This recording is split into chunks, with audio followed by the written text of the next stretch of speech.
Bueno, vamos a dar inicio a nuestro siguiente panel, que será moderado, como ya había dicho, por la doctora Cecilia Lisset Echijan Núñez. De origen hondureño, Cecilia Echijan obtuvo su doctorado en Química y Bioquímica en la Universidad del Sur de Mississippi, en los Estados Unidos. En el año de 2004, al completar su trabajo de postdoctoral en la Universidad Estatal de Michigan, participó en la fundación de PIPRA, con sede en la Universidad de California, organización que facilita el desarrollo de innovaciones agrícolas y promueve la transferencia tecnológica y manejo de propiedad intelectual para el desarrollo agrícola, especialmente en países en desarrollo. La doctora Echijan ha logrado un liderazgo científico en el desarrollo de cultivos genéticamente modificados para uso en África y Estados Unidos. Trabaja con diversos países para desarrollar e implementar estrategias nacionales que promuevan innovación. Actualmente es directora del Programa de Ciencia y Tecnología de PIPRA. Lidera el Laboratorio de Biotecnología de la Universidad de California. La doctora Echijan ha publicado en revistas y libros científicos. Es una expositora regular en congresos internacionales como este precisamente. Además es consultora en temas de desarrollo agrícola, transferencia, tecnología y manejo de propiedad intelectual. Con ustedes, la maestra Cecilia Echijan.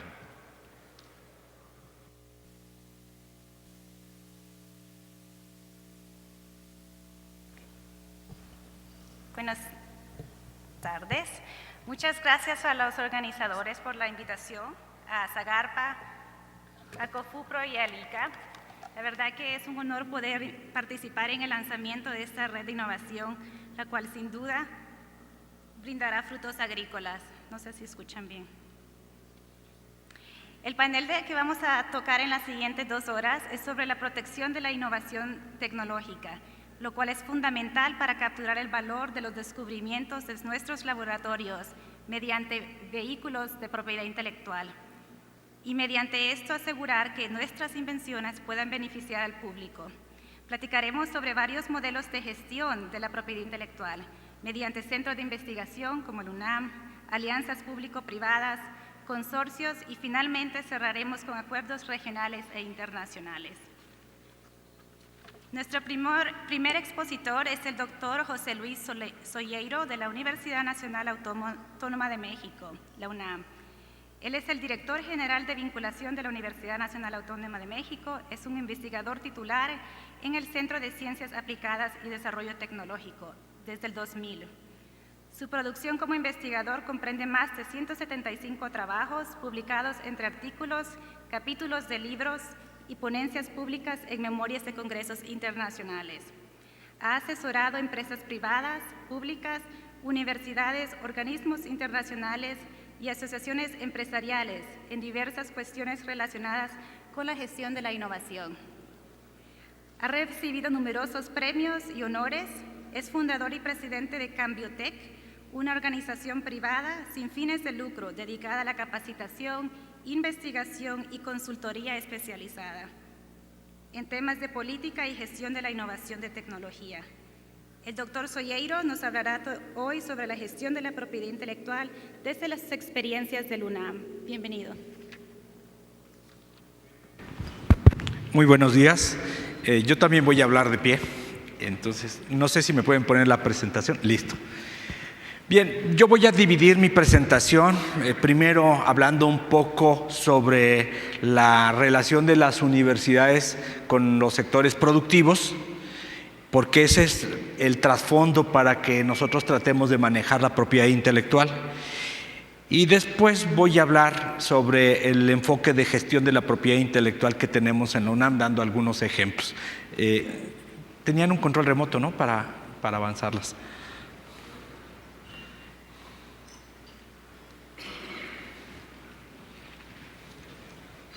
No era una como cajita.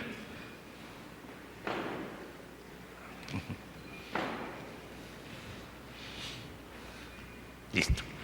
Bien, todos sabemos que un gran objetivo en las políticas de innovación es generar la vinculación de las universidades con los sectores productivos, pero bueno, la vinculación tiene sus problemas.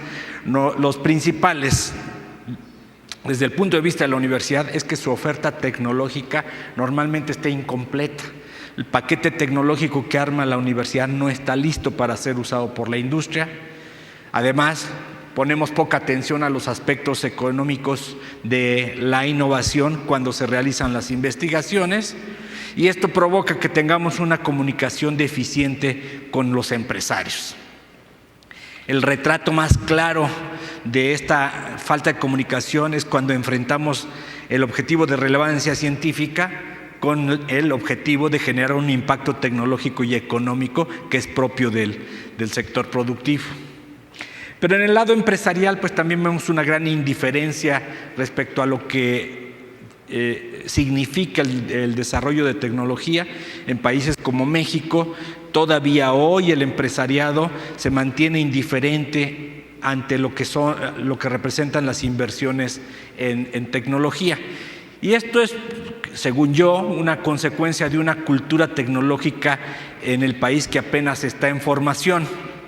Si agregamos a esto que por parte del gobierno los incentivos a la vinculación y transferencia de tecnología son pequeños, son inconstantes y muy frecuentemente sin cubrir a sectores muy importantes de la producción, claramente, por ejemplo, en sector agropecuario. Nosotros en México tenemos los fondos de innovación y realmente no tienen un enfoque hacia las innovaciones de este sector.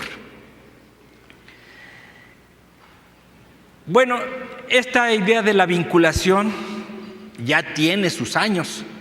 En nuestro país el debate sobre vinculación y transferencia de tecnología de las universidades se abrió desde los años 70. Ya a finales de la década de los 70, CONACYT había creado una empresa que se llamó Mexicana de Tecnología, que era una empresa con un grupo de ingenieros importante para ayudar a las universidades a completar sus paquetes tecnológicos, hacer la protección y así llegar a la transferencia de la tecnología hacia las empresas. Nadie se acuerda de Mexicana de Tecnología. ¿Qué huella dejó? Realmente no tenía la forma de llegada ni con las universidades ni con el sector empresarial. La UNAM también muy temprano, a fines de los 70, había creado una oficina coordinadora de investigaciones aplicadas. La persona responsable de esa oficina murió y con él murió la iniciativa. Y fue hasta los años 80 cuando se creó primero la Dirección General de Desarrollo Tecnológica y el Centro para la Innovación Tecnológica, que digamos fueron los que empezaron a poner la base del sistema de gestión de la propiedad intelectual y la transferencia de tecnología que tenemos hoy. En los 80 en México, universidades públicas crearon áreas de vinculación. El Tecnológico de Monterrey estableció iniciativas interesantes de acercamiento a la industria, pero basadas en la capacitación, no tanto en transferencia de tecnología. Surge ya en los 80 las iniciativas de crear parques tecnológicos, las primeras iniciativas de incubación de empresas, etcétera. Entonces, como ven, ya hace más de 25 años en México este tema se estaba moviendo. En los años 90, el CONACYT lanza un fuerte programa de incubadoras de empresas, el programa de las unidades de gestión de servicios tecnológicos. Una cosa muy importante que hizo CONACYT en la década de los 90 fue el programa de fortalecimiento a la ciencia mexicana, que creó infraestructuras modernas en cantidad de instituciones en el país, y la idea es, le invertimos a contar con una infraestructura fuerte y después vendrá la transferencia. En las universidades públicas se introduce el programa PROMEP para formar recursos humanos de alto nivel. Entonces estábamos creando el caldo de cultivo adecuado para generar tecnologías y después ofrecer soluciones a la industria. Sin embargo, a pesar de todas esas inversiones, la vinculación no tuvo grandes avances. Mi universidad cerró el Centro para la Innovación Tecnológica en los 90 las áreas de vinculación de las universidades se fueron multiplicando, pero su evolución no fue hacia fortalecerse en transferencia de tecnología. Son oficinas multiusos que se meten en cuanta cosa no cabe en ningún lado en la administración universitaria. Hace poco una responsable de una de estas oficinas me dijo una expresión que es preciosa. Dijo: somos funcionarios de tiempo repleto, ¿sí? Entonces, porque están metidas en cuanta cosa hay, excepto esta cuestión de la propiedad intelectual y la transferencia de tecnología. Y con eso hemos llegado a lo que la revista Expansión retrató magistralmente en 2008 con esta portada, ¿no? Que nos ilustra cómo estamos en el país respecto al famoso triángulo de Sábato. Yo cuando vi esta portada dije: aquí está el triángulo de Sábato reloaded, ¿sí?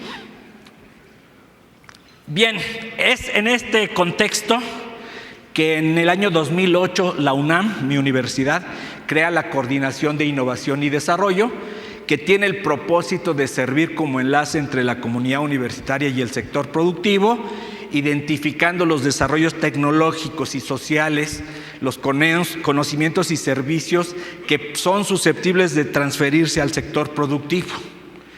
Entonces, la CID tiene 3 áreas de actuación, que es la de prestación de servicios tecnológicos a pymes, la de creación de empresas a través de un programa de incubación y la participación de la UNAM en parques tecnológicos, y un área de transferencia de tecnología, que es en donde llevamos propiamente la gestión de la propiedad intelectual.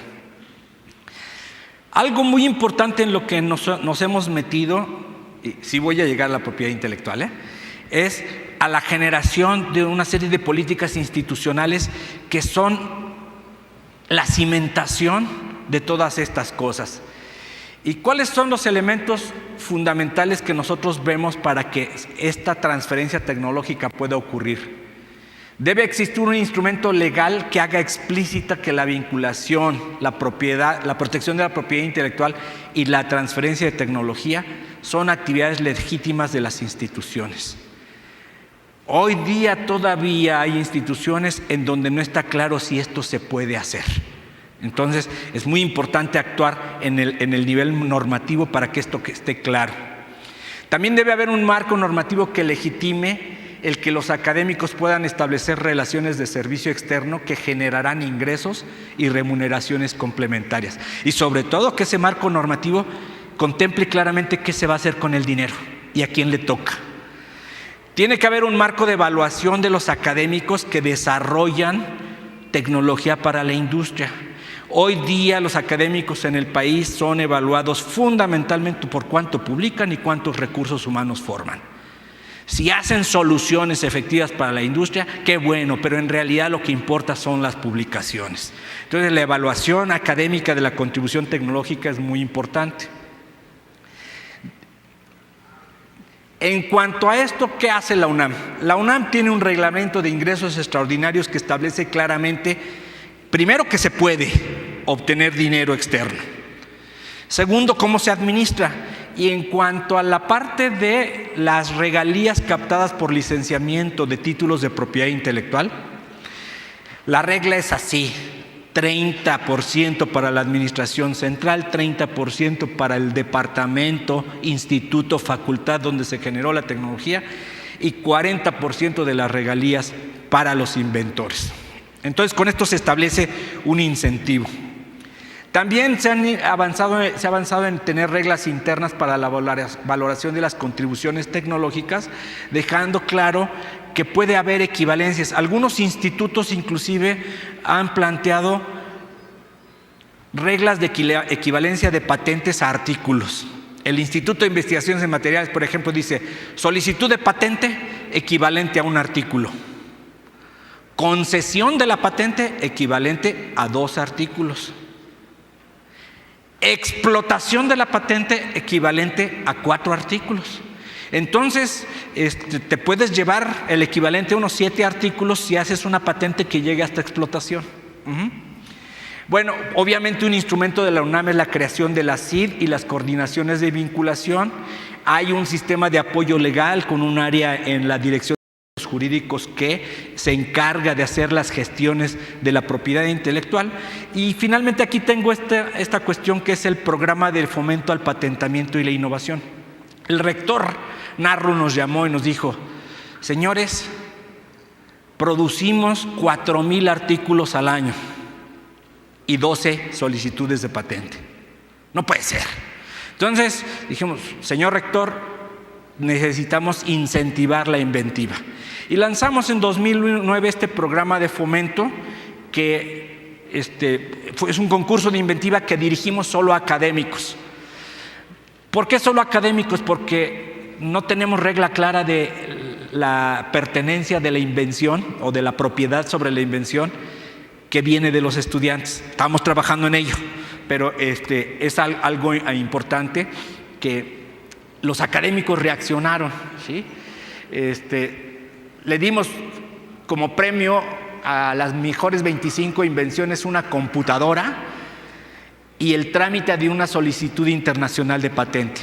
Mucha gente dijo: ay, ¿para qué van a querer una computadora los académicos? Y todos vinieron por ella, Nadie la dejó allí, se la llevaron. Ajá. Pero también lo importante es que han estado ahí detrás de lo del trámite de su patente internacional. Las mejores 3 fueron objeto de un desarrollo de un plan de negocio para exponerlo a inversionistas de riesgo. ¿Cuántas recibimos en la primera edición? 80 candidatas y fueron evaluadas por evaluadores académicos y especialistas externos, particularmente de la industria.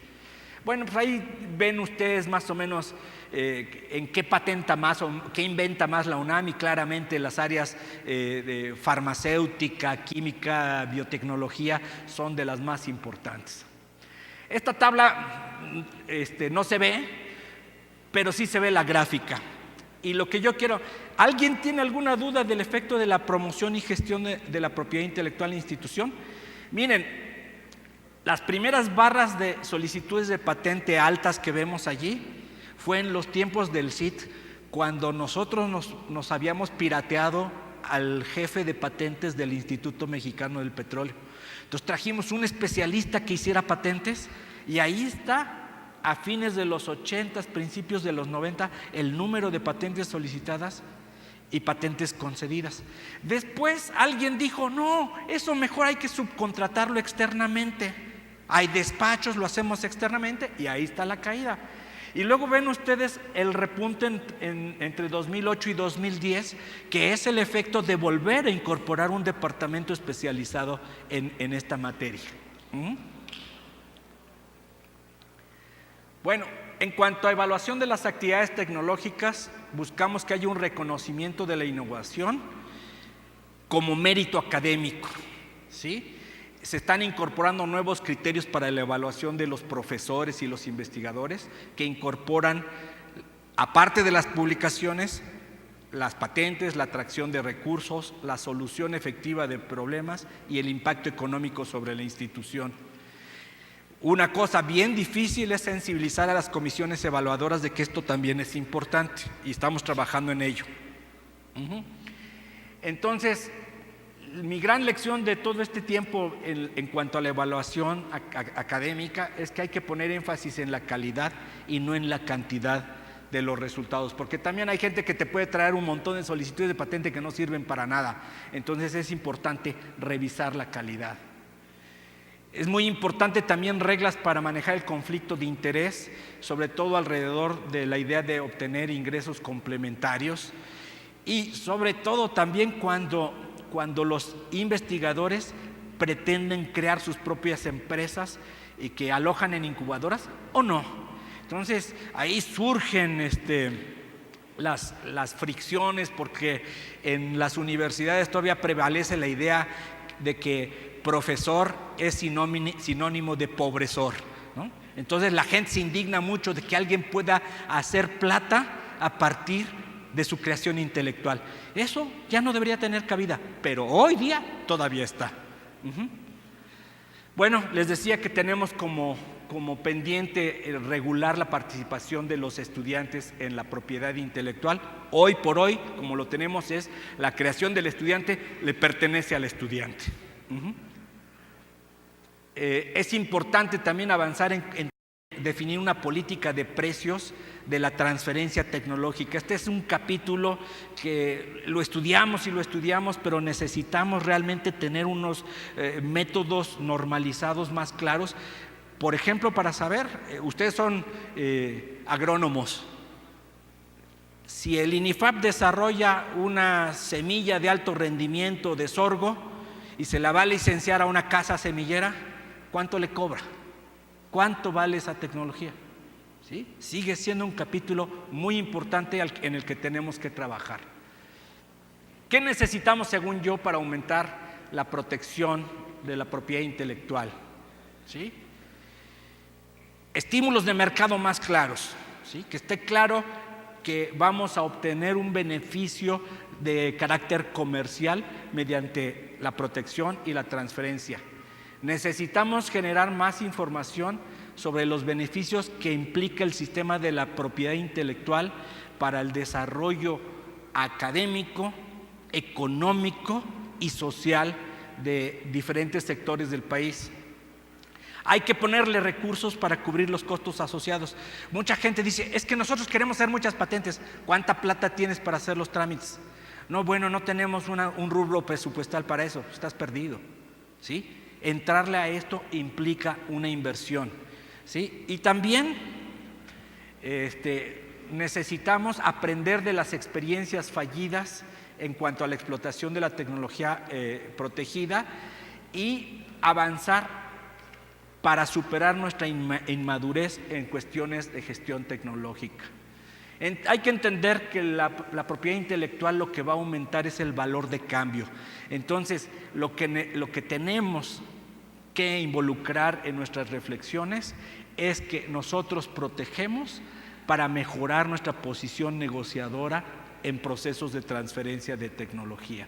Y bueno, aquí, como ya me dijeron que hable de conclusiones, pues miren, yo creo que el esquema de gestión de la propiedad intelectual que debemos introducir en las instituciones de investigación es una cuestión compleja, que no se limita solamente a la protección, sino que involucra. Yo siempre que viene alguien y me dice, doctor, ¿qué necesito para tener una patente? Le respondo, una invención. ¿Sí? Pues esa babosada, pues mucha gente no la entiende. Entonces lo primero es promover la inventiva. Una vez que promueves la inventiva, pues tendrás espacio para proteger. Pero después hay que valorar, agregarle valor y finalmente entrar en un proceso de transferencia tecnológica y de vigilancia de tu patrimonio intelectual a todo lo largo de la cadena de valor. Y bueno, yo quería ilustrarles un poco que para valorizar nuestras invenciones nosotros posicionamos nuestra tecnología en el mercado, vemos quiénes son nuestros competidores, qué hacemos mejor que ellos, qué hacen ellos mejor que nosotros, y con eso identificamos en qué tenemos que poder poner énfasis. Aquí vean ustedes, por ejemplo, cómo monitoreamos a las empresas líderes y vemos cuál es su actividad tecnológica. Evaluamos entonces la competitividad de acuerdo con criterios técnicos bien reconocidos y ahí es donde establecemos cuáles son los elementos que nos permiten ir a negociar con un posible cliente. Llegué a las conclusiones. Nuestras conclusiones: se requiere un enfoque integrado de gestión de la propiedad intelectual para tener éxito. No se trata nada más de proteger, porque la protección de manera aislada no genera patrimonio y sí gastos y problemas. O sea, tener títulos de patente colgados en la pared, lo único que te generó fue gastos, ¿sí? Hay que ponerlo en una perspectiva comercial. Por eso se requiere un enfoque de mercado. Es importante hacer el benchmarking de la tecnología que tienes, compararlo con los demás y ubicar tus nichos de oportunidad. Los clientes no vienen a ti, hay que ir a ellos, hay que ser agresivo, tocar puertas, etcétera. Y cuando te pones frente a un cliente y empieza la negociación, miren qué iluminado viene hoy. Hay una regla máxima, el 100% de cero es cero. A veces nos ponemos tan perros para retener las cosas que nos terminamos quedando orgullosos con el 100% de cero. Es mejor sacar un poquito de algo, ¿sí? Y con esto termino. Lo más seguro en gestión de la propiedad intelectual es que vamos a cometer, pero la perfección de la inacción no le genera a nuestras instituciones, al sector y al país absolutamente nada. Muchas gracias.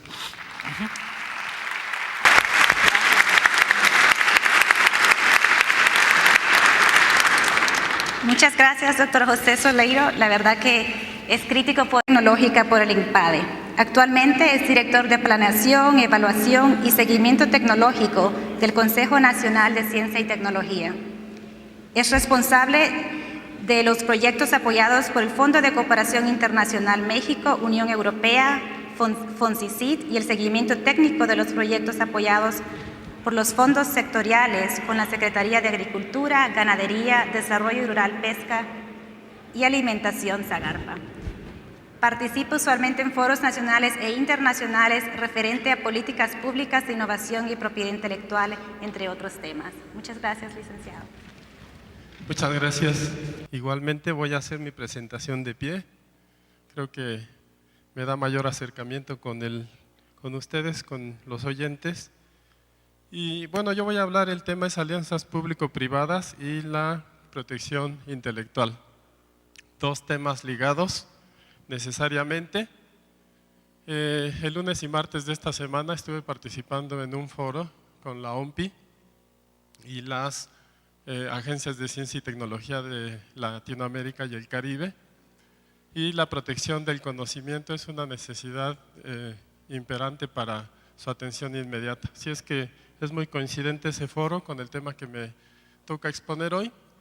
Concretamente voy a dar un marco conceptual de las asociaciones público-privadas, y durante las exposiciones se ha estado hablando de la necesidad de invertir en ciencia y tecnología, de los porcentajes del PIB que deben deseables para invertirse, pero vemos que la inversión no solo corresponde al gobierno, sino que necesariamente el sector privado también tiene interés, tiene el compromiso para invertir en investigación, desarrollo tecnológico e innovación.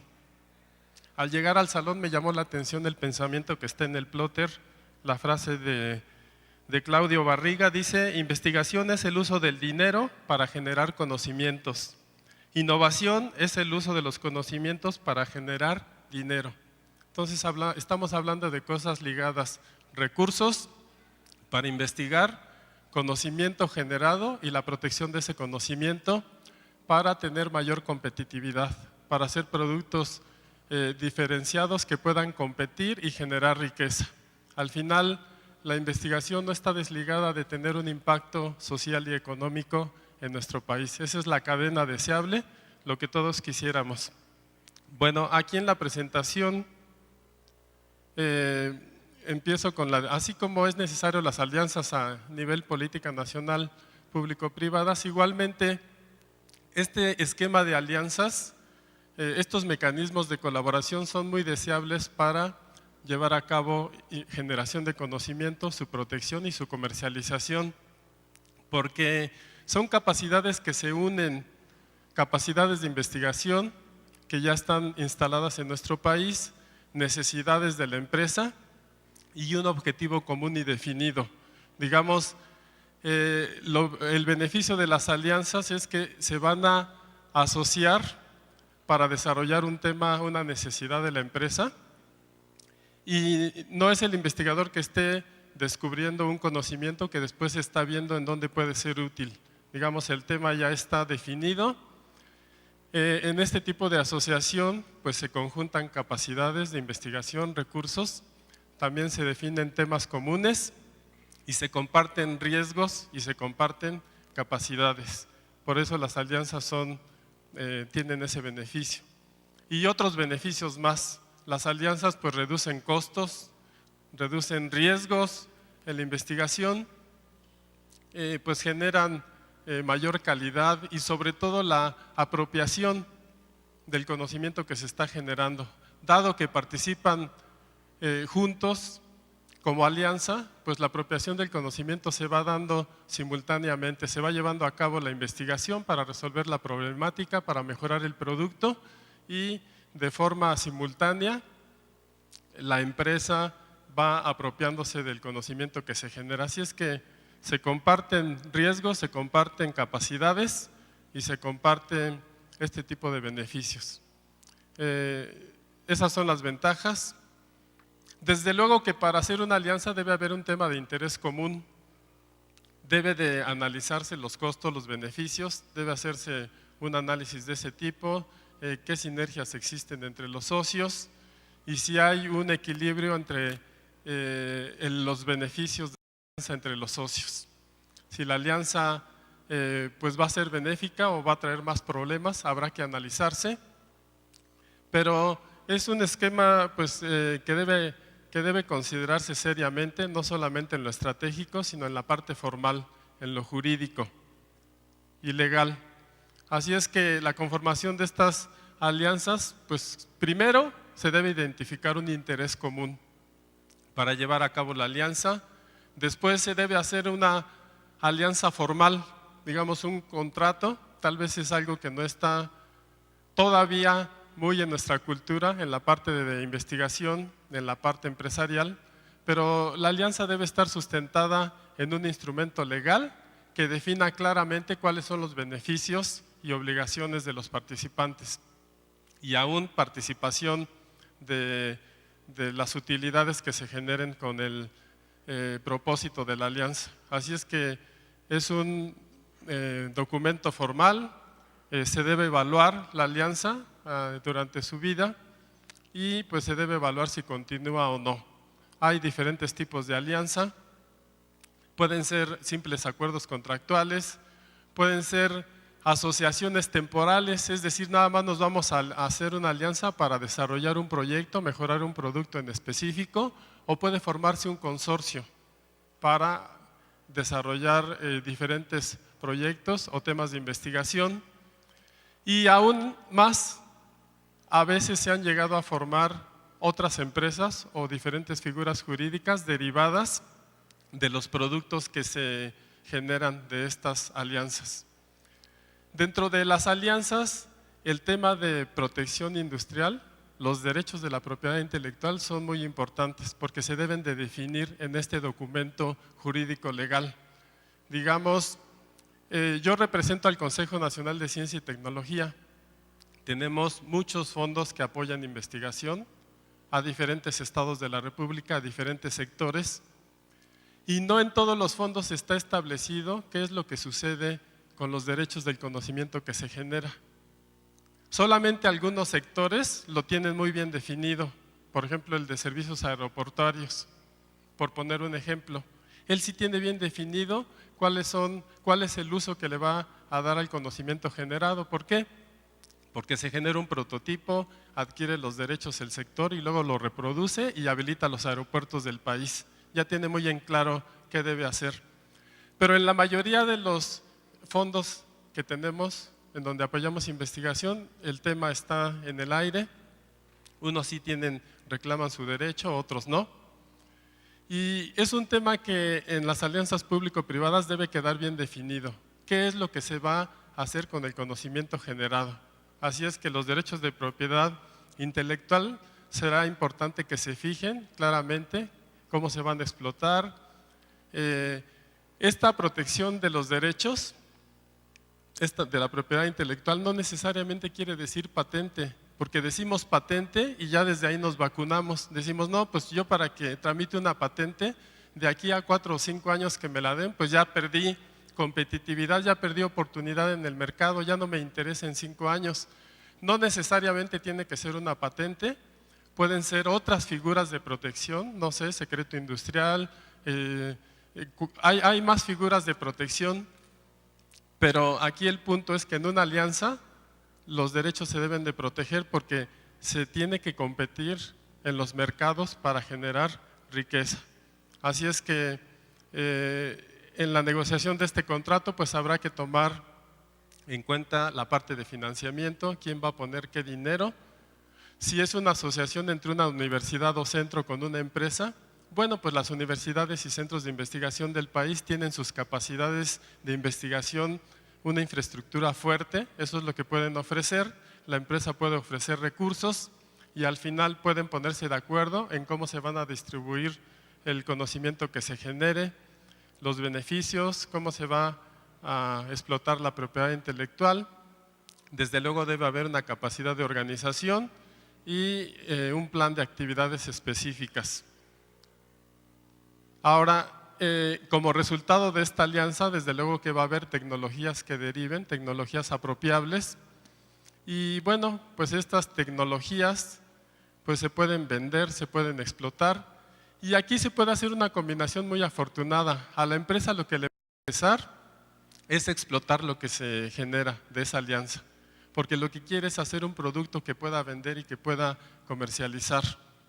Tal vez un centro o una universidad lo que ceda son los derechos y reciba ingresos por derechos de uso de la explotación de esa propiedad intelectual. Entonces, ya sea por rentas o por explotación directa del conocimiento generado, las alianzas deben de especificarlo, porque se trata de un gana-gana, de que todos los que participen tengan un beneficio. Aquí en esta lámina, tal vez es difícil para quienes están en la parte final del auditorio lo puedan ver, solamente son ejemplos de las alianzas que hemos apoyado en el CONACYT. Lo hemos hecho en diferentes temas, en aeronáutica, en materiales, en manufactura, en automotriz. Ya lo estamos haciendo, ahí están 42 apoyos. Apoyamos 2 modalidades. Para que se conforme la alianza, les damos recursos, cierta asesoría para que se conforme la alianza, o bien para que lleven a cabo proyectos en alianza, con todas las características que ya les describí. Y desde luego tenemos algunos en el sector agropecuario, no tantos en ese sector, pero tenemos 2 o 3 en él. Pues estas son algunas instituciones del país que están ya haciendo alianzas público-privadas para generar conocimiento, para patentarlo y para explotarlo. Tal vez algunos de ustedes se identifiquen ahí, ya sea por la parte académica o probablemente empresarial, pero son con quienes estamos trabajando en proyectos en alianza estratégica. Y bueno, el tema de propiedad industrial, les comentaba que ya es un tema que se debe atender. Está muy consciente el INPI de nuestro país de los tiempos que manejan. No son los deseables tal vez, los que quisiéramos para tener una respuesta ágil en una patente.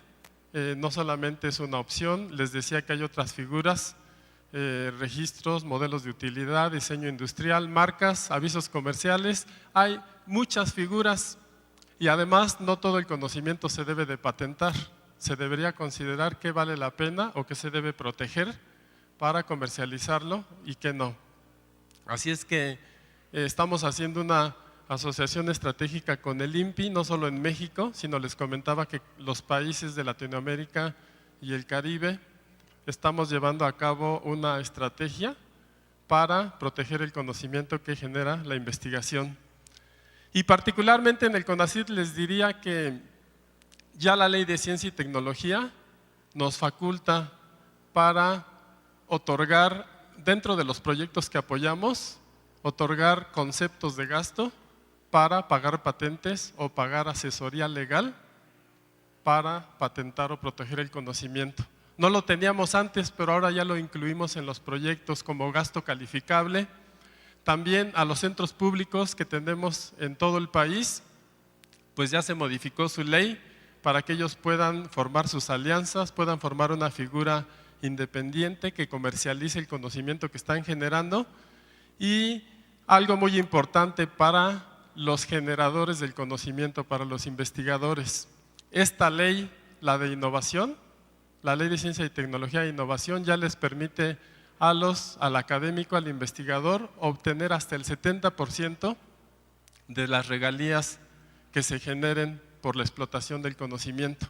Y eso fue todo un reto, porque desde nuestro marco normativo, un académico tiene sus tabuladores, tiene su plaza, tendrá algún otro estímulo, pero no podría tener algún otro ingreso. Ahora la ley nos permite que ellos puedan participar de estas regalías y pensamos que puede ser otra opción para el investigador. Ahorita la única motivación que tiene es pertenecer al Sistema Nacional de Investigadores, publicar y recibir un estímulo.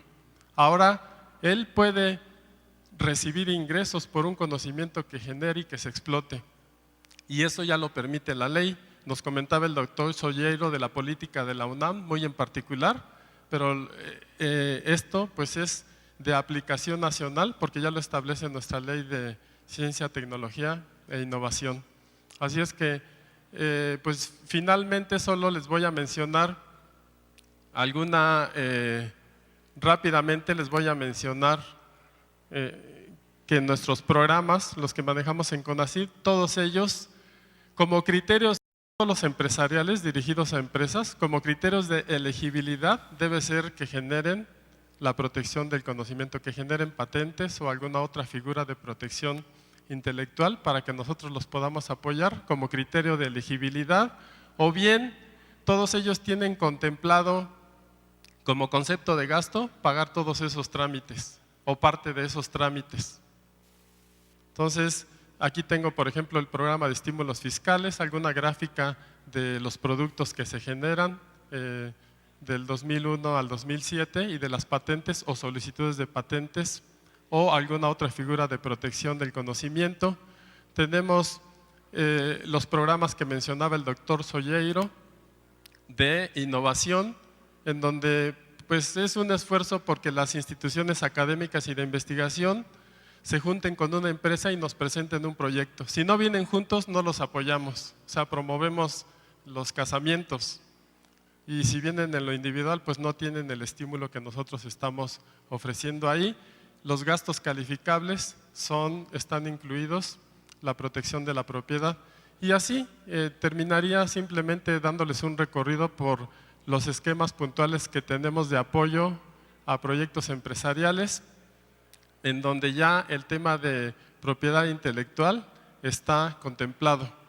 Y finalmente les digo que en el CONACYT tenemos una oficina de asesoría ya en materia de propiedad intelectual. Entonces son los esfuerzos que estamos haciendo, son las ventajas de las alianzas público-privadas y es lo que tengo para exponerles. Muchas gracias por su atención.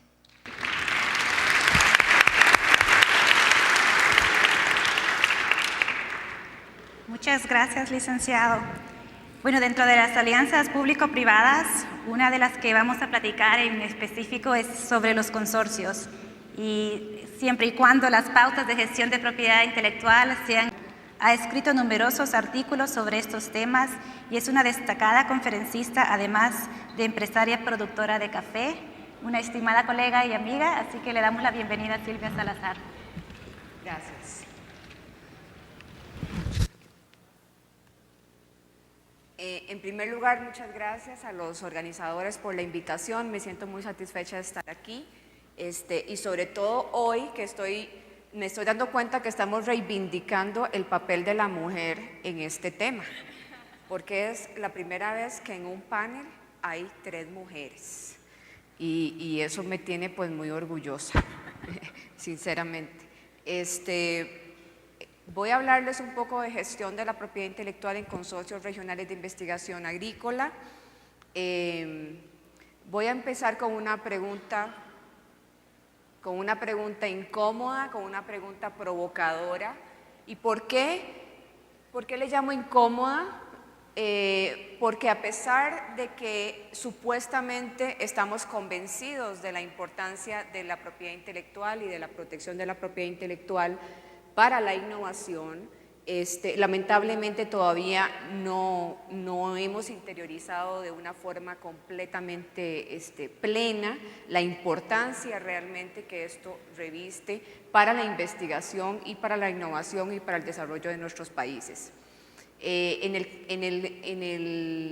la experiencia personal mía, por ejemplo, como asesora en la Universidad de Costa Rica, en la Oficina de Gestión de la Innovación, les puedo contar que mi oficina tiene una experiencia de 20 años manejando la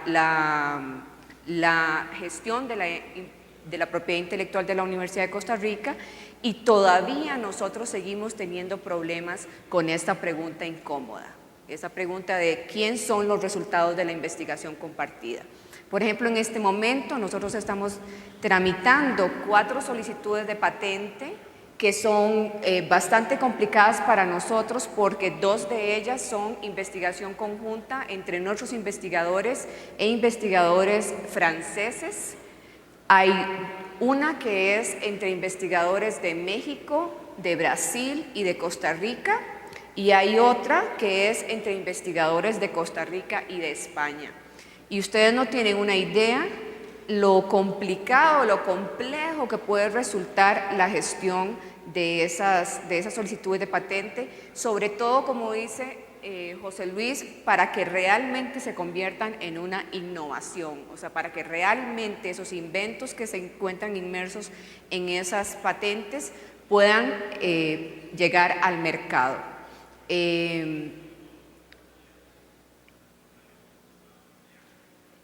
Voy a hablarles un poco del entorno. Aquí se ha hablado mucho sobre todos los cambios y cómo se visualiza la agricultura en este momento. Sin embargo, quiero enfatizar en 2 aspectos que me interesan en mi exposición. Voy a hablar muy brevemente sobre aspectos básicos de propiedad intelectual, la importancia de la gestión de la propiedad intelectual, aspectos básicos de la gestión, propiedad intelectual en alianzas y un poco de conclusiones y recomendaciones.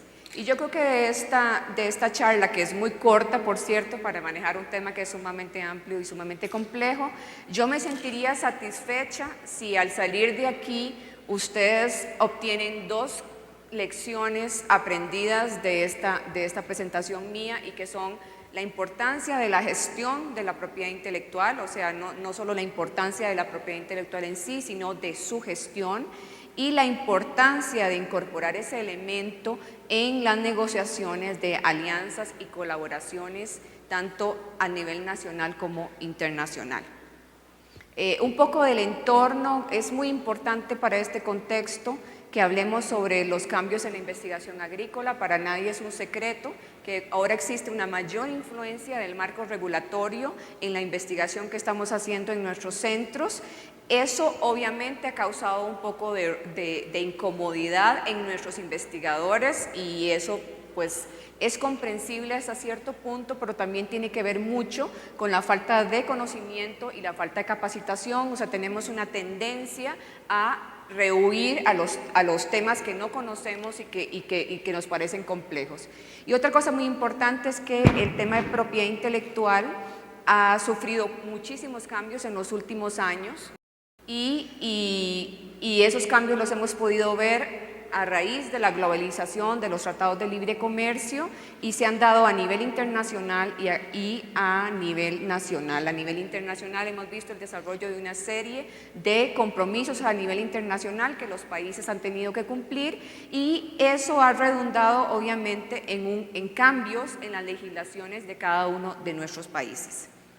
Eso nos deja con un escenario obviamente muy complejo. Hay que añadir a eso otros elementos como nuevas formas de protección del conocimiento, aún más sofisticadas y que están sumamente relacionadas con el tema agrícola, ¿verdad? Todo lo que es protección de formas de vida, una mayor apropiación de los resultados. O sea, cada vez más estamos viendo una tendencia de mayor apropiación de resultados, una creciente importancia de los modelos cooperativos, alianzas. O sea, todos estos fondos concursables, ya ustedes han visto, la mayoría de ellos atienden a que haya cooperación y alianza entre instituciones, e incluso no solo a nivel nacional, sino a nivel internacional. Y otro elemento que es sumamente importante es la necesidad de nuestros países de ser productivos sosteniblemente y obviamente responder a las necesidades locales. Pero ¿de qué estamos hablando? Y así muy rápidamente, porque este tema, bueno, mucha gente lo conoce, pero simplemente como para dar una perspectiva muy pequeña, propiedad intelectual es cualquier producto de la inventiva o la creatividad humanas.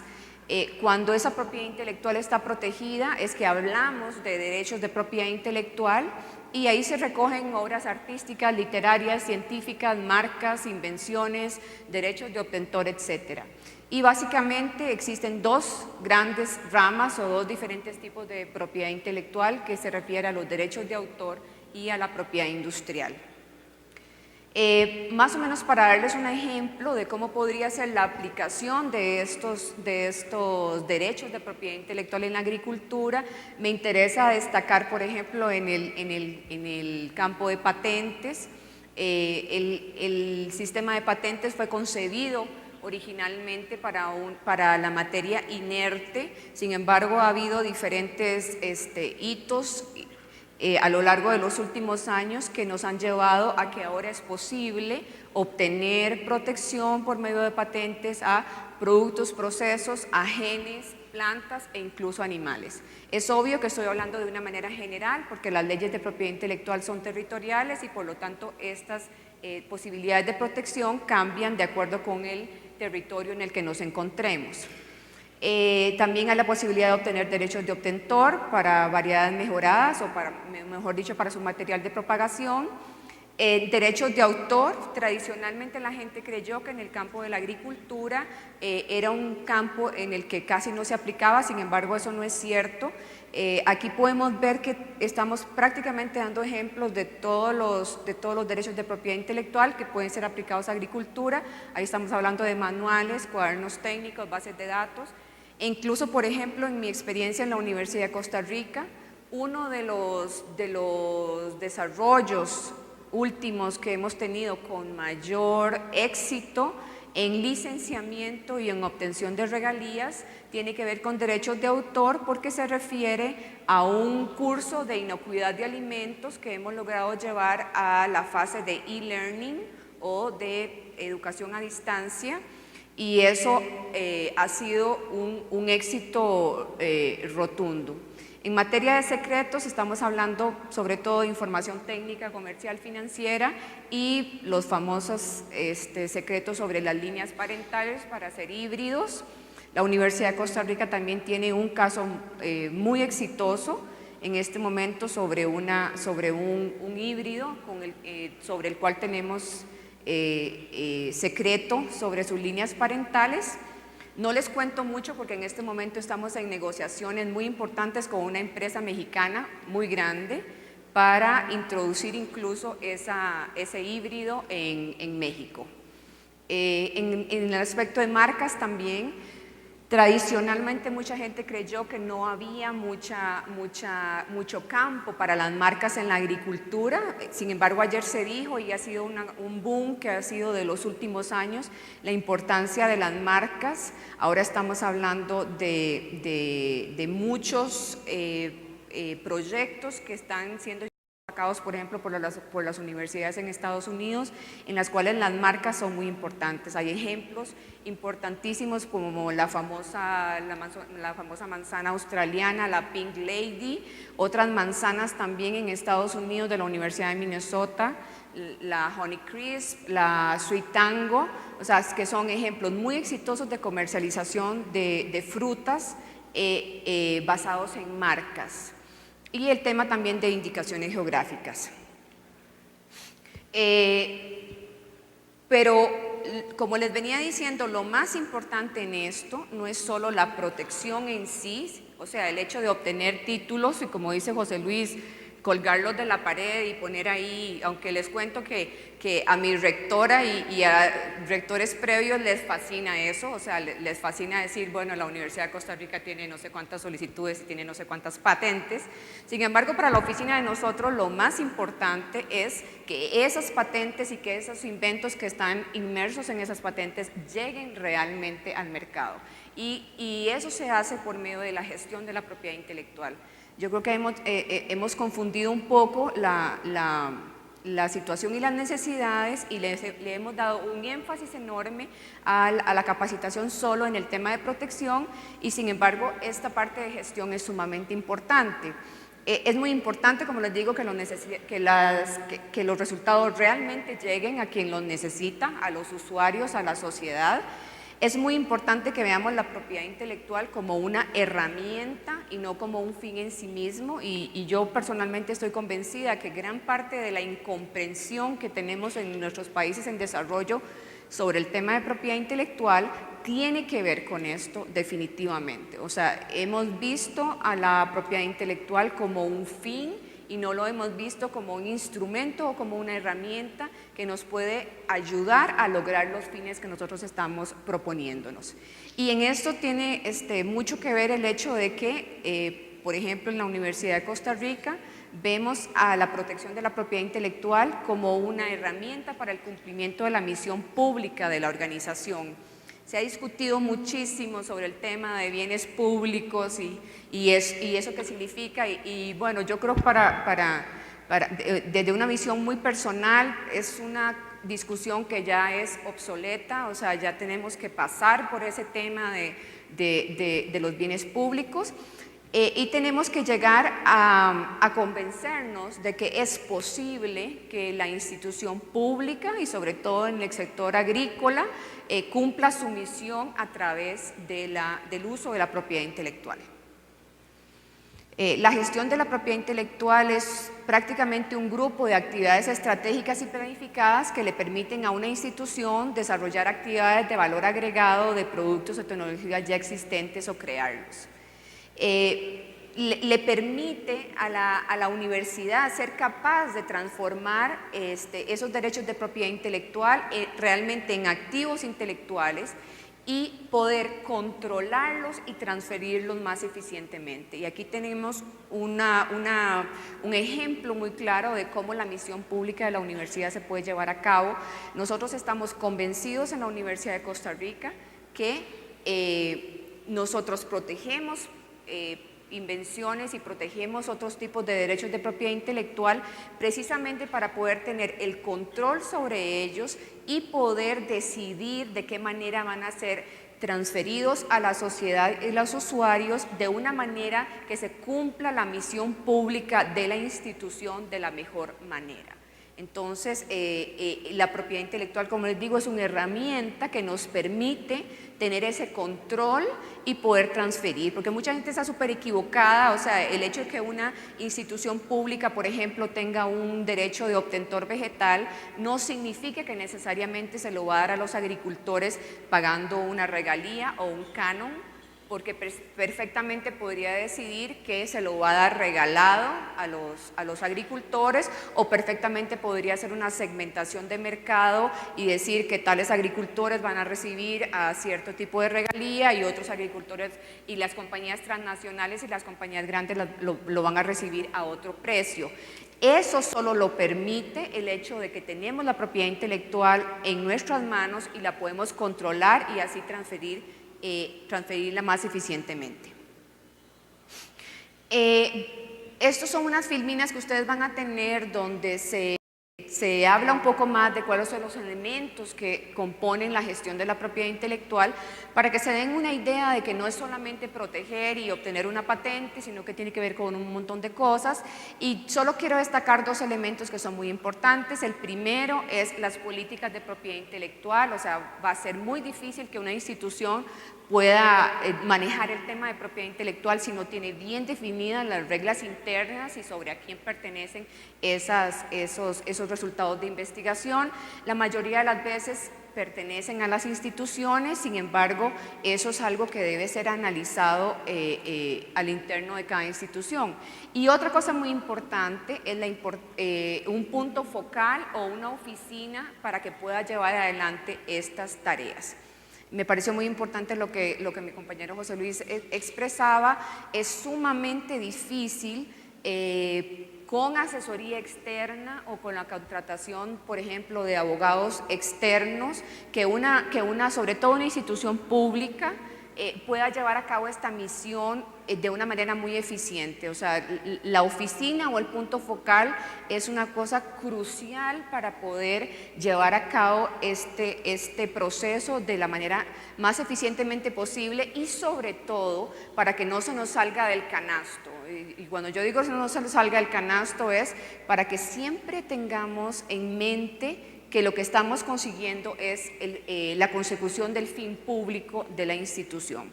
Ahí tienen ustedes otros elementos que pueden accesar, se puede hablar un seminario completo de cada uno de estos elementos, pero simplemente para que ustedes se den una idea de lo que pasa.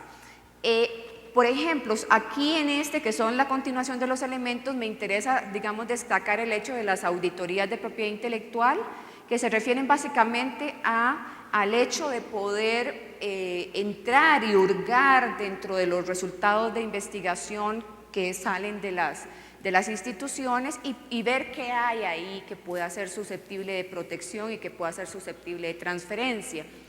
Y oía con sumo agrado a mi colega de Nicaragua, porque esa es la experiencia nuestra. O sea, la mayoría de las instituciones en nuestros países tienen montones de cosas. Lo que pasa es que la gente no tiene la cultura, no tiene la capacidad, no tiene la capacitación para poder identificar esos activos y poderlos llevar realmente a innovaciones, ¿verdad? Y eso es una cosa en la que tenemos que poner mucho énfasis. Ahora bien, estos temas se complican aún más cuando estamos hablando, como les decía, en términos de alianzas, ¿verdad? Muchísima de la investigación que estamos haciendo ahora tiene que ver con alianzas, con redes, con consorcios, ¿verdad? Y eso genera un reto que es muchas veces difícil de enfrentar para una institución que no está preparada para hacerlo, ¿verdad? Entonces, empezando por lo básico, ¿verdad?, de conformar un consorcio y definir los objetivos del proyecto, estamos totalmente acostumbrados a que los investigadores son los que hablan entre ellos y eso es lo que tiene que ser. Sin embargo, tenemos que capacitarlos para que puedan tener en mente una serie de pasos, una serie de elementos que tienen que tomar en cuenta para que al final de cuentas realmente su investigación pueda resultar en una innovación. Dentro de las cosas importantes que se pueden ver ahí, porque hay varias, pero voy a destacar solo algunas de ellas, es por ejemplo el determinar si las instituciones participantes tienen una unidad o un ente encargado que se encargue del tema de propiedad intelectual. Y eso podría ser fundamental, porque si hay 4 instituciones y 3 no tienen nada, pero por lo menos una tiene alguna experiencia, pues hay que usar esa experiencia de esa institución para traerla al proyecto de consorcio, ¿verdad? Luego, en el tema de la determinación de si las instituciones participantes tienen políticas de propiedad intelectual, eso es sumamente importante porque aunque no lo crean, por ejemplo, nosotros hemos visto en la práctica cómo hay instituciones o no tienen políticas y entonces eso crea un conflicto muy grande, ¿verdad? Porque entonces hay una incertidumbre o hay una inseguridad jurídica sobre si los socios van a poder accesar a esos resultados. Y también se da el hecho de que hay algunas instituciones que han tomado a la ligera las pocas políticas que tienen y entonces tienen cosas como por ejemplo que toda la propiedad intelectual les pertenece a ellos. Y entonces eso ocasiona la imposibilidad de crear alianzas y consorcios porque si no la propiedad intelectual que se genera va a tener que ser solo de esa institución. Entonces todo está relacionado y tiene que haber una oficina que realmente vea estas cosas de manera global. Otra cosa muy importante que yo creo que los investigadores están mucho más acostumbrados ahora, sin embargo seguimos teniendo problemas enormes con esto, es con el tema de las publicaciones, ¿verdad? La mayoría de los investigadores se sienten insatisfechos porque sus colegas no les dan los créditos correspondientes y entonces aquí tenemos mucho conflicto que yo siempre le digo a los investigadores, esto se resuelve si usted se sienta a hablar primero con sus socios y determina las reglas con anticipación y dice, bueno, ¿cuáles van a ser las reglas? ¿Cuáles van a ser las reglas de coautoría? ¿Quiénes van a ser coautores? ¿Quiénes van a ser nombrados solamente como colaboradores? ¿Verdad? Porque hay diferentes grados en las colaboraciones y en las publicaciones. Otra cosa muy importante es la determinación de propiedad intelectual o conocimientos previos que aportan cada una de las partes. Esto se trata como de que, bueno, estamos sentados en una mesa de negociación, vamos a hacer un trabajo en conjunto, yo tengo esto es lo que yo aporto, ¿verdad? Y en esto, señores, la experiencia mía, no solo a nivel nacional en la Universidad de Costa Rica, sino a nivel internacional, es patética, ¿verdad? Es patética porque es increíble cómo nuestros investigadores dicen, yo no tengo nada. Y yo me quedo diciéndoles, ¿cómo va a ser posible que usted no tenga nada? O sea, usted tiene mucho aquí, tiene mucho en sus publicaciones, tiene mucho de know-how en su laboratorio. Y entonces es increíble la disparidad que hay, por ejemplo, en el caso específico de proyectos que nosotros hemos visto de la Comunidad Económica Europea, donde las universidades y los centros de investigación europeos fácilmente le dicen, bueno, yo pongo sobre la mesa aquí, esta es mi propiedad intelectual, 5 patentes, 40 publicaciones, y nosotros no tenemos nada, o sea, nada que aportar. ¿Por qué? Porque no lo hemos sistematizado, porque no lo tenemos ordenado y porque realmente nuestros investigadores tampoco están capacitados para manejar eso. Aquí hay otra serie de recomendaciones que van a encontrar en la presentación que tienen que ver con cosas que son importantes de resolver en temas de alianzas. Sin embargo, voy a seguir pasando porque voy a llegar al punto, digamos, que es un punto álgido, ¿verdad? Donde se deben establecer efectivamente los acuerdos de titularidad de resultados, ¿verdad?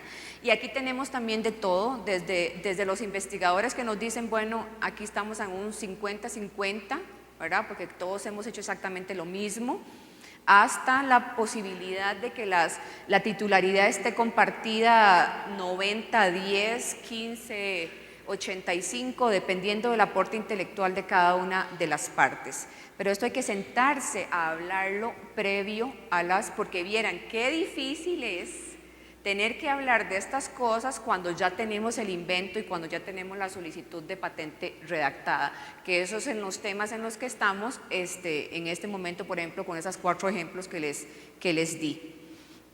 Otra cosa muy importante es aclarar quién se va a encargar del seguimiento, quién va realmente a presentar la patente, quién va a pagar los costos de mantenimiento, quién va a hacer el licenciamiento, ¿verdad? Que en la mayoría de los casos que yo he visto de consorcios y de estrategias, lamentablemente tienen resultados muy buenos, pero como no se pusieron a pensar en esto, eso llega a nada, como dicen, eso está engavetado y no llegó al usuario final. Entonces, como conclusiones, obviamente, porque al rato digo, bueno, pero hay que enfatizar, hay una necesidad de incrementar el conocimiento sobre las diferentes formas de propiedad intelectual y sobre todo de su gestión en nuestras instituciones.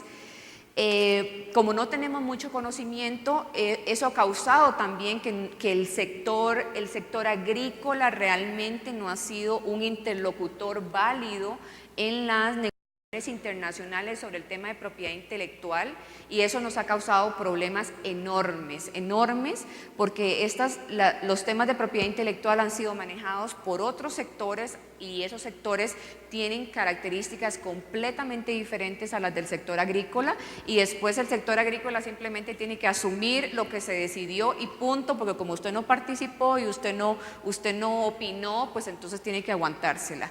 Y eso para mí es falta de conocimiento y falta de que tengamos una conciencia absoluta de la importancia del tema para el sector agrícola, para la investigación. Y también la necesidad de poder manejarse en un entorno de alianzas como un interlocutor válido. Realmente se siente muy bien cuando uno tiene la capacidad de sentarse con sus pares de Francia, de Brasil, de España y poder hablar de tú a tú y de poder saber y decir, mire, yo quiero esto, yo quiero el otro, poder ser realmente un interlocutor válido, una persona que puede responder a las necesidades de los socios, y eso solo se logra con conocimiento y con capacitación. Por lo tanto, hay unas recomendaciones a nivel institucional. básicas, pero yo creo que son importantísimas: tener regulaciones de propiedad intelectual, regular tanto el uso de tecnologías apropiadas por terceros como la tecnología generada por el centro, la creación de una oficina especializada, obtener ayuda técnica especializada y sobre todo capacitar a los investigadores. Y ya para terminar, también yo les tengo un regalo, pero bueno, no es mío, es un regalo del IICA. Es un regalo de don Víctor y de todos los colaboradores. Esta es una guía que hicimos para el IICA el año pasado. Digo hicimos porque la hice yo en colaboración con la gente del IICA y sobre todo con la colaboración de José Silva de Línea de Uruguay. Yo creo que se las van a poner en el CD que les van a regalar y espero que la puedan ver ahí. Es una guía muy básica sobre aspectos de propiedad intelectual, porque como les dije, eso es un tema muy complejo. Ya no hay, don Víctor, ya no hay impresos y todo el mundo me dice, Silvia, quiero impreso, pero bueno, ahí está en PDF y en realidad es una guía muy básica para personas que se están iniciando en el tema de propiedad intelectual. Está orientada específicamente a temas agrícolas. Y bueno, no soy yo, pero la gente me ha dicho que les ha servido muchísimo para empezar en el tema. Yo creo que eso es un instrumento valiosísimo que el IICA ha desarrollado para todos ustedes y esperamos que realmente les sirva de mucha ayuda. Muchas gracias.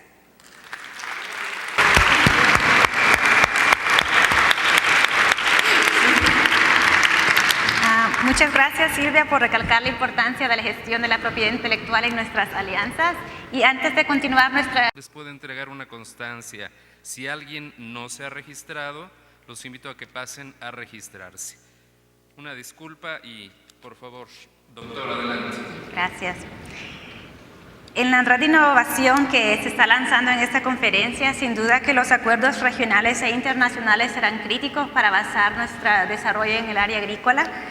Y en ese tema nos va a hablar la doctora Ana Carolina Roa Rodríguez, de nacionalidad colombiana. Ella es licenciada en microbiología de la Universidad de los Andes, Bogotá, Colombia. Tiene un máster en ciencias vegetales y genética por el Centro Internacional de Agricultura Tropical, el CIAT, y la Universidad del Valle, Cali, Colombia. Tiene una maestría y doctorado en Derecho Internacional por la Australian National University en Canberra, Australia. Actualmente es gerente de la propiedad intelectual en el Centro Internacional de Mejoramiento de Maíz y Trigo, el CIMIT. Ella ha realizado 13 publicaciones en propiedad intelectual y en el área socio-jurídica de investigación en agricultura y biotecnología. Se desempeña como docente en los cursos Principios de la Propiedad Intelectual y Ciencia, Conciencia Pública, y también un curso de posgrado y extensión profesional en el tema de propiedad intelectual y biotecnología. Muchas gracias, doctora, por darnos la siguiente presentación.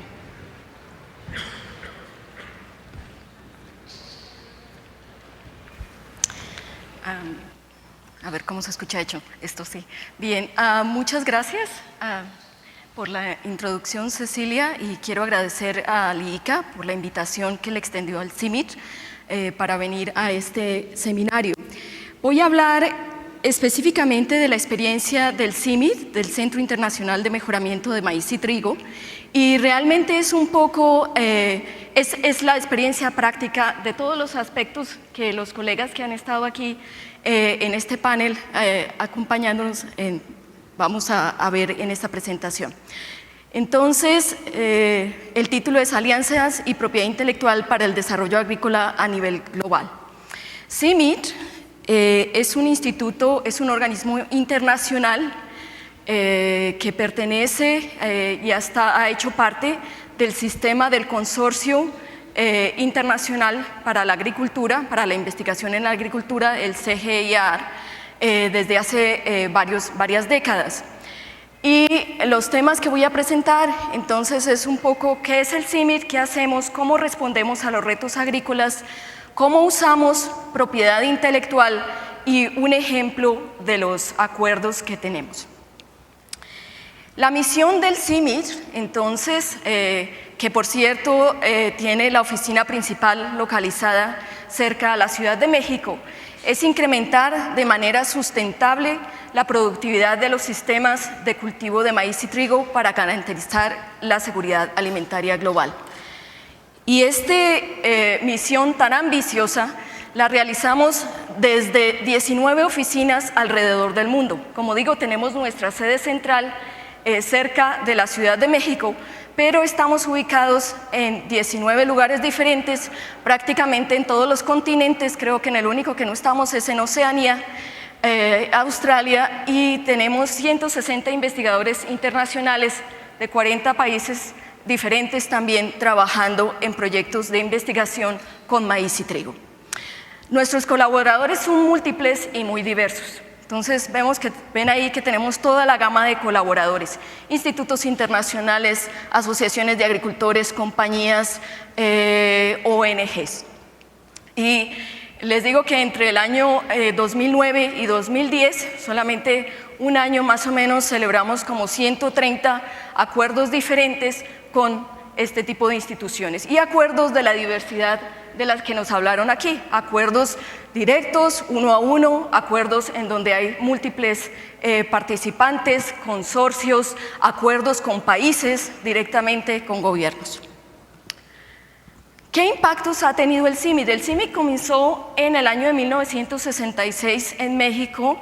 El INIFAP fue una organización fundamental en los inicios del CIMMYT y ha sido por todos estos años, y comenzó como un programa apoyado por la Fundación Rockefeller. En esa época, en los años 60, comenzó el doctor Norman Borlaug, que obtuvo el Nobel de la Paz en 1970 con un desarrollo de trigos semienanos de alta productividad.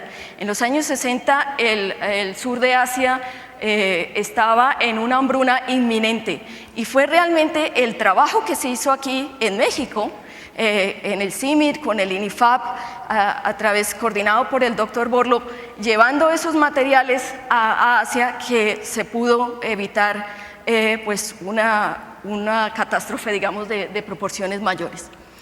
De esos tiempos para acá, la ancestría, o sea, las variedades de maíz y trigo que se cultivan a nivel mundial tienen una gran ancestría, o muchos de los materiales que se cultivan a nivel mundial tienen ancestría en materiales que CIMMYT ha producido, que CIMMYT ha generado con sus colaboradores.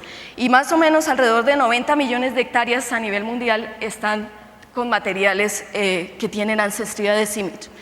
En el año 2000, dos investigadores trabajando en el CIMMYT, uno mexicano y otro de la India, obtuvieron el Premio Mundial de la Alimentación con el desarrollo de maíz de calidad proteínica.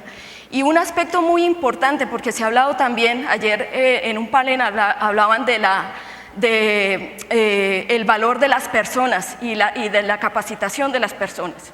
Un aspecto muy importante y del que CIMMYT está orgulloso es de la capacitación, y más de 10,000 personas han estado pasando por las instalaciones del CIMMYT en México y en otros países para capacitación a nivel agrícola, y unas 800 personas de 77 países diferentes han completado sus estudios de posgrado con el apoyo del CIMMYT. Aparte de todo esto, tal vez un aspecto que no he escuchado mucho en las diferentes presentaciones es por qué hacemos innovación en la agricultura. Y es porque tenemos unos retos muy, muy grandes. Y estos son algunos de los retos. Y son retos que están todos aquí ahora. Tenemos un cambio climático, unos factores de calor y sequía enormes. Tenemos el agotamiento de nutrientes, el agotamiento del fósforo. Nuestra fuente de energía principal, el petróleo, está alcanzando el pico, más o menos en el 2014 se estima que alcanza el pico y empieza a bajar la producción de petróleo, y sabemos que tenemos una agricultura dependiente del petróleo. Tenemos unos suelos, la pérdida de los suelos, no podemos utilizar más de los suelos que tenemos para producción agrícola, tenemos que seguir trabajando con los suelos que tenemos, pero producir mucho más. Y una de las cosas que ha pasado, por ejemplo, en algunos países que han aumentado su capacidad adquisitiva, su poder adquisitivo, es que ha aumentado la demanda en granos, por ejemplo, India y China.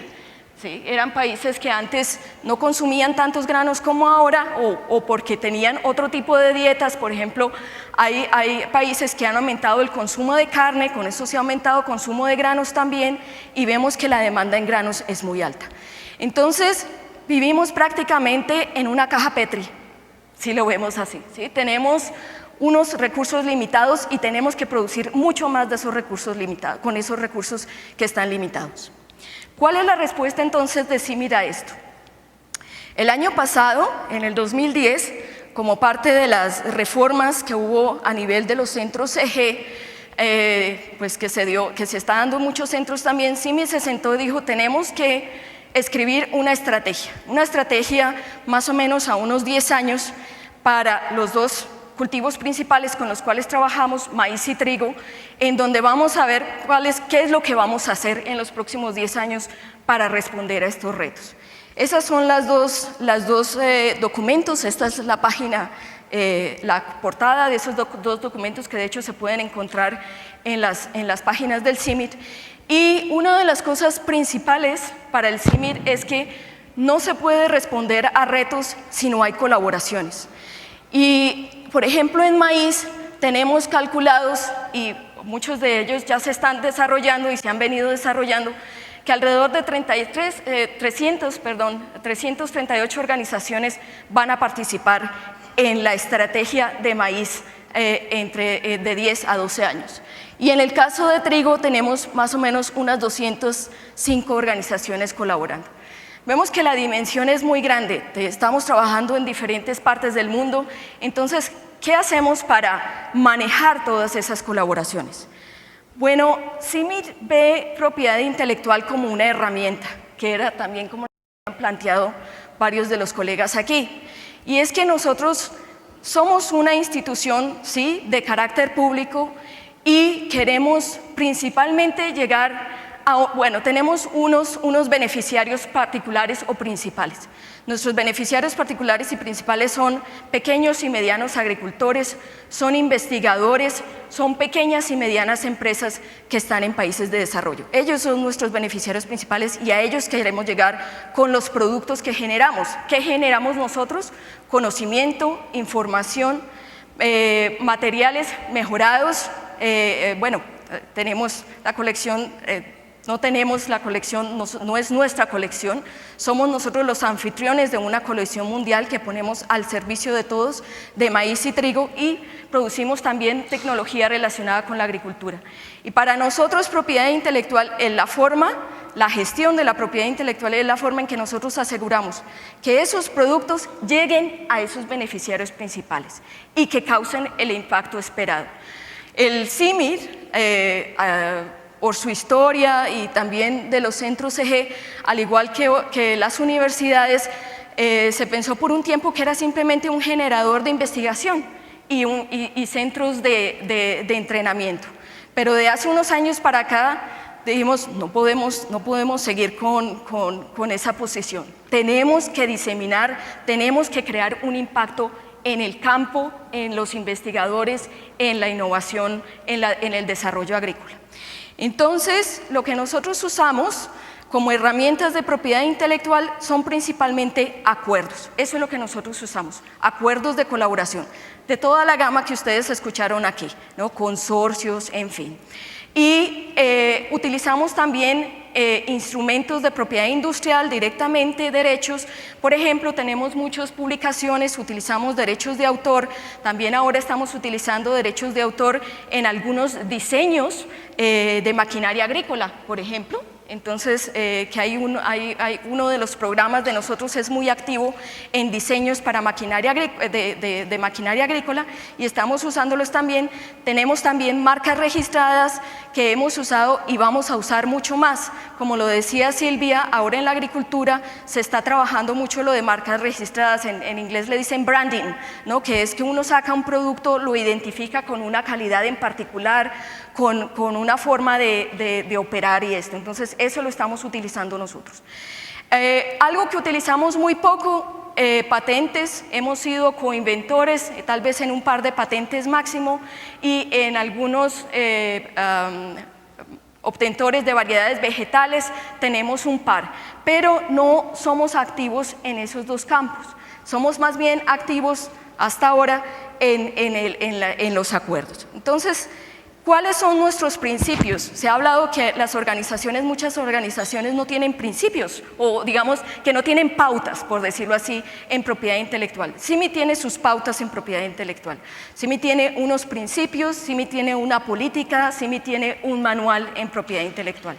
Nuestros principios son que nosotros entramos en cualquier colaboración, sea público o privada, para aumentar la capacidad, la velocidad y la calidad de los resultados. ¿Sí? O sea, no es por gusto, sino porque eso es lo que vamos a conseguir. El otro aspecto es, por ejemplo, yendo a la pregunta incómoda de la que hablaba Silvia, es de quiénes son los dueños a la final de la investigación compartida. Pues pueden haber muchos dueños, puede ser el colaborador solo, como dueño solo, podría ser CIMIT, podríamos ser codueños todos. Pero lo importante, sí, eso es importante, es verdad, pero uno no se debe enfrascar en eso. Lo más importante en una colaboración es establecer derechos, porque inclusive cuando se ha establecido quién es el dueño, hay que establecer derechos, es decir, ¿cómo van los otros? ¿Qué tipo de acceso tienen? ¿Qué tipo de cosas pueden hacer? ¿Pueden licenciar? ¿Pueden seguir desarrollando la tecnología? ¿Qué pueden hacer? Y eso para nosotros es muy importante. Entonces, uno de los derechos que nosotros siempre pedimos son derechos de hacer investigación, desarrollo y diseminación con las contribuciones, los resultados, tanto internamente a nivel de CIMIT como con nuestros colaboradores. No importa quién sea el dueño a la final, pero eso es muy importante. Y el otro aspecto es que los resultados lleguen, ¿sí?, a los beneficiarios principales de los que estaba hablando. Los aspectos que también se estaba hablando aquí era sobre las alianzas público-privadas. Como les contaba, tenemos alianzas múltiples con diferentes organizaciones y más tenemos alianzas con entidades privadas. Sí, hay muchas diferencias, hay culturas muy diferentes, hay intereses diferentes, pero hay puntos comunes. Y uno de los puntos comunes, perdón, no sé si están viendo, es que ambos, tanto entidades públicas como privadas, o por ejemplo en el caso de CIMIT, estamos muy interesados en esos mercados emergentes, en esos mercados pequeños y en nuevas aplicaciones para investigación y para productos. Entonces, encontrando ese punto común, podemos realmente trabajar con nuestras diferencias. Los beneficios de las alianzas público-privadas, bueno, se ha hablado mucho. Para el CIMIT en particular, ¿qué es lo que busca como una entidad pública? Nosotros queremos un acceso al conocimiento, a tecnologías y experiencias avanzadas. Tenemos que admitir que empresas privadas, por diferentes circunstancias, tienen el control de esas tecnologías y nosotros queremos acceder a ellas. Tenemos interés en mecanismos y vías para desarrollar mercados. Como les decía, hasta hace poco tiempo, CIMIT era una institución que se basaba en investigación y en entrenamiento, pero no hacía mucho énfasis en poner las cosas en los campos y esto. Y para nosotros es muy importante aprender de entidades privadas que han estado más en ese trabajo en mercados y distribución de productos. Y el otro aspecto que también estamos buscando son recursos financieros. Los privados también se benefician. Y era pues también de lo que se ha hablado aquí. Y uno de los aspectos muy importantes para entidades privadas es mejorar el perfil de la entidad y la reputación. Y miren, eso es un aspecto que no podemos pensar que es pequeño. Para entidades privadas, para compañías, eso es un aspecto muy, muy importante. ¿Sí? Entonces también participa aquí. Y bueno, también tienen acceso a agricultores que normalmente no tienen acceso en mercados emergentes y la oportunidad de influir en algunos procesos. ¿Qué hacemos nosotros a nivel de CIMIC ya internamente cuando entramos en acuerdos de colaboración? Nosotros tenemos una unidad de manejo de proyectos y está la unidad que yo estoy manejando, que es la unidad de propiedad intelectual y la unidad legal. ¿Y cómo empezamos? La gente empieza a hacer conceptos, empieza a escribir, como todos los investigadores. Empieza a hacer propuestas de proyecto y después está pasando eso a los donantes. Y una de las cosas que yo les digo a los investigadores, empiece a pensar en propiedad intelectual desde el día número 1, ¿sí?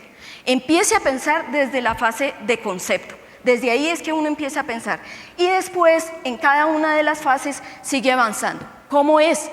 Si estamos en la propuesta de proyectos, entonces, por ejemplo, uno tiene como elementos, tiene los colaboradores, los objetivos, las contribuciones, los resultados. Los dos aspectos que hay que resaltar aquí en esta fase es contribuciones y resultados. Y uno de esos es ¿quién contribuye qué? Y como decía Silvia, hay los investigadores, sobre todo en entidades públicas, a veces dice, pero yo no tengo nada, yo no estoy contribuyendo nada. No, sí señor, usted sí está contribuyendo, muestre a ver, listemos aquí lo que está haciendo, ¿no? Entonces eso es muy importante, definir quién contribuye qué y los resultados, quién participa en los resultados, cómo se van a lograr los resultados. Cuando ya va a una fase más avanzada y la aplicación del donante, entonces hay otros aspectos. Entonces, como digo, contribuciones y resultados. ¿Cuáles son? ¿Quién produce qué? ¿Quién contribuye qué? Y los otros aspectos, una pregunta que es a veces muy incómoda es ¿cuáles son los usos permitidos? Porque no todo mundo llega a la mesa de negociación con las mismas expectativas y las mismas ganas de dar, por decirlo así, ¿sí? Entonces algunas personas o algunas instituciones dicen, mira, yo te doy esto, pero lo puedes trabajar internamente, no se lo puedes dar a nadie más, no quiero que lo compartas. Ok, bueno, ¿cómo llega el otro a la mesa? No, para mí ustedes sí pueden seguir haciendo investigación, desarrollo, pero solamente internamente, no lo comparten. Ok, entonces la idea es realmente conocer en qué posición se van a dar las contribuciones y también cómo se van a trabajar los resultados. La otra fase en propiedad intelectual entonces es la negociación de los derechos sobre los resultados. Y como digo, un aspecto sí es quién es dueño de qué, pero el otro aspecto es cómo trabajarlo. ¿Cómo se van a dar las publicaciones? ¿Hay algún nivel de exclusividad temporal, por ejemplo, por país, por ejemplo? ¿Cómo se va a trabajar durante el proyecto y después del proyecto con los resultados? ¿Quién va a hacer los licenciamientos? ¿A quién se va a licenciar? ¿En qué términos? Ahora quiero hablarles y eso lo hacemos para todas nuestras colaboraciones, por supuesto. Hay unas que se necesita mucha más negociación, ¿no? Lleva más tiempo, hay otras que son muy fáciles y se hacen muy rápido.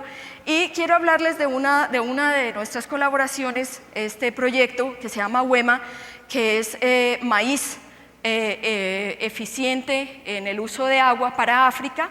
Es una colaboración público-privada y la idea es va al beneficio de los minifundistas africanos que viven en unas condiciones pues, de sequía muy severas y la idea es producir maíces tanto a través de métodos convencionales como a través de ingeniería genética que sean eficientes en el uso del agua. ¿Cuáles son las entidades participantes? Por cierto, esto comenzó en el 2008, está planeada una primera fase de 5 años, tenemos los fondos de Bill y Melinda Gates y la Fundación Howard Buffett, y quien dirige el proyecto es una entidad africana, es la Fundación Africana para Tecnología Agrícola. Los participantes, CIMED y Monsanto, contribuimos germoplasma, mejoramiento, hacemos todos los trabajos de mejoramiento, contribuimos biotecnología, estamos aliados con sistemas agrícolas nacionales y estas son las instituciones nacionales que participan en Kenia, Mozambique, Tanzania, Sudáfrica y Uganda. ¿Qué beneficios estamos esperando de ese proyecto? Que como les digo comenzó en el 2008, es que un estimado de 2 millones de toneladas adicionales de maíz como alimento en estos países. Vamos a el objetivo, digamos, la dimensión de la población que queremos alcanzar es más o menos de 14 a 21 millones de habitantes. La capacitación en este proceso es extensa, o sea, Una de las cosas que pasa con colaboraciones de este tipo es que implica mucho esfuerzo, mucho trabajo de parte de los investigadores, de que todos, porque a la hora de la verdad el objetivo es que el proyecto resulte. O sea, uno no puede pensar que sea yo solo o el otro solito el que tenga los beneficios, o que si uno falla, cae el proyecto y caemos todos, ¿sí? Entonces, aquí estamos todos juntos. Y la idea es que si las capacidades son diferentes en diferentes aspectos, a nivel técnico, a nivel de propiedad intelectual, entonces todos trabajamos para que todos tengamos las mismas capacidades más o menos y podamos resolver y avanzar en el desarrollo del proyecto. Y el otro punto que es muy importante, no solamente en UEMA, sino en muchos de los proyectos que nosotros estamos haciendo en la actualidad, es el estímulo a las industrias semilleras locales. Estamos viendo que CIMMYT pasó realmente a procesos de diseminación y a entrega de productos, y para nosotros es muy importante que las pequeñas y medianas empresas locales en Asia, en África, aquí en Latinoamérica, con las cuales trabajamos, tengan la capacidad de producir la semilla en la calidad que debe ser. Entonces se hace mucho trabajo en ese aspecto también. UEMA en la práctica, como todos los proyectos que tenemos, sí tiene retos. Uno de los aspectos, como decimos, manejamos ambos, convencional y los aspectos transgénicos, y en los aspectos transgénicos los marcos regulatorios son todavía aspectos en los que tenemos que trabajar bastante. Las diferencias culturales, las expectativas, comunicar a tiempo, eso es muy importante, sobre todo cuando son diferentes entidades de diferentes culturas. Comunicación es increíblemente importante, en qué momento vamos a sacarlo, cómo lo vamos a decir, a quién lo vamos a dirigir. El manejo de propiedad intelectual, por supuesto, la capacidad de producción de semilla, como decía. Aprendizaje, sí, hemos aprendido, ¿no? Que, por ejemplo, desde un comienzo deben estar todos los colaboradores. O sea, si nosotros pensamos que cierta organización en Uganda, en el Congo, en China, va a ser importante, venga para acá desde un comienzo, hablemos, usted está de acuerdo, ¿qué más quiere? O sea, eso es importante desde un comienzo, que estén todos en la mesa negociando. Acompañar procesos legislativos cuando nos lo piden, cuando lo requieren, cuando se necesitan. Respetar la diversidad institucional, eso sí que es muy importante también. La comunicación es esencial, y algunas de las cosas dicen, es que hay múltiples países, estamos con múltiples organizaciones, sí, pero eso crea una competencia sana, ¿sí? Los unos aprenden de los otros y crea una competencia sana.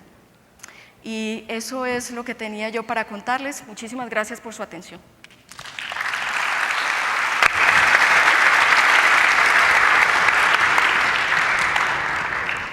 Muchas gracias, Carolina. Muchas gracias por recalcar. Sin duda tenemos muchos retos agrícolas por cumplir para poder cumplir con las demandas en alimento, y también para poder batallar contra los niveles de desnutrición que estamos viendo en África, en Asia y sin duda en Latinoamérica. Así que tenemos que mejorar nuestras capacidades de transferencia tecnológica y también de gestión de innovación. Así que les agradezco mucho a los 4 panelistas por habernos compartido sus experiencias. Y quisiera recordarles que si tienen alguna pregunta nos hagan llegar mientras nosotros contestamos las primeras preguntas que ya nos han hecho. Licenciado, quisiera darle la palabra para que aborde sus preguntas.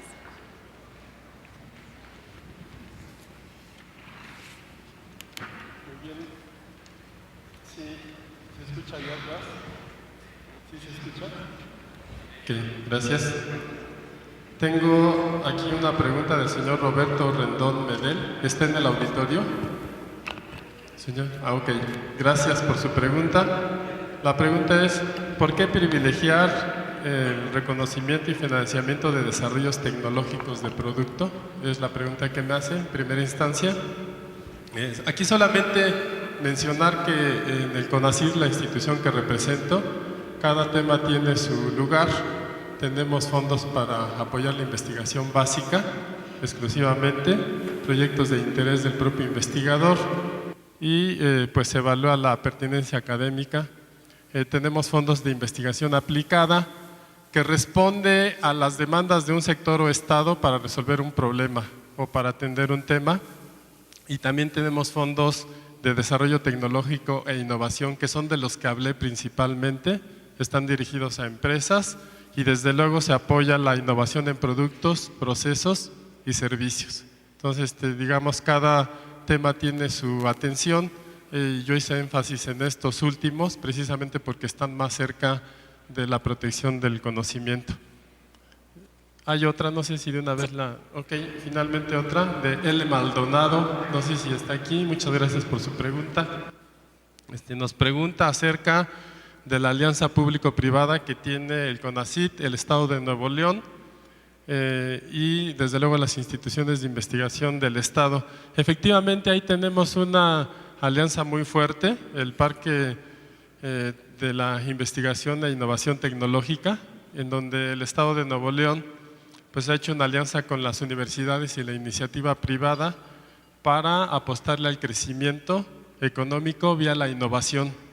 Es un parque muy grande en donde puede albergar hasta 30 centros de investigación y desarrollo tecnológico y también empresas de base tecnológica. Y bueno, pues todo esto es con el fin de potencializar esfuerzos, no duplicar apoyos o políticas, y desde luego tendrán cabida todos los temas y disciplinas que se organicen para participar en el parque. Pues ahora tenemos ya grupos conformados en diferentes disciplinas, nanotecnología, biotecnología, mecatrónica, etcétera. Muchas gracias por su pregunta. Gracias. Silvia, creo que tú tenías un par de preguntas, si quieres. Pues yo tengo aquí, allá. Sí, ya era doble. Sí, el señor ¿Me ayudas a Gómez pasarle a me Carolina? hace una pregunta que en realidad no fue algo de lo que yo toqué en la exposición. Me imagino que se refiere a la Oficina de Propiedad Intelectual en Costa Rica, no a mi oficina en la Universidad de Costa Rica. O sea, quiero hacer una diferencia. Yo trabajo en la Oficina de Propiedad Intelectual de la Universidad de Costa Rica, o sea, de la gestión de la innovación. Y creo que estas preguntas tienen que ver con la Oficina de Propiedad Intelectual de Costa Rica. Bueno, si no es así, así lo estoy interpretando, pero bueno, la oficina en Costa Rica realmente tiene un problema muy grande y que creo que en México lo visualizaron en algún momento e hicieron algo que fue muy importante, creo que para catapultar el tema de propiedad intelectual en México, y es el hecho de que el tema de propiedad intelectual no solo se puede ver desde un punto de vista registral. En este momento la oficina en Costa Rica sigue siendo un registro de propiedad intelectual y eso limita enormemente la capacidad de hacer cosas en promoción de la inventiva, en capacitación y en una serie de cosas que son muy importantes. Eso México lo superó con la creación del INPI, ¿verdad? Que es otra cosa, es un instituto que tiene mandatos, digamos, mucho más amplios. Tenemos años de estar tratando de hacer ese cambio, pero bueno, las decisiones políticas tardan mucho tiempo. Realmente no sé cuánto personal trabaja en la oficina, pero realmente no creo que sean muchas personas, deben haber 50 personas. Y atienden en materia de patentes unas 300 solicitudes al año.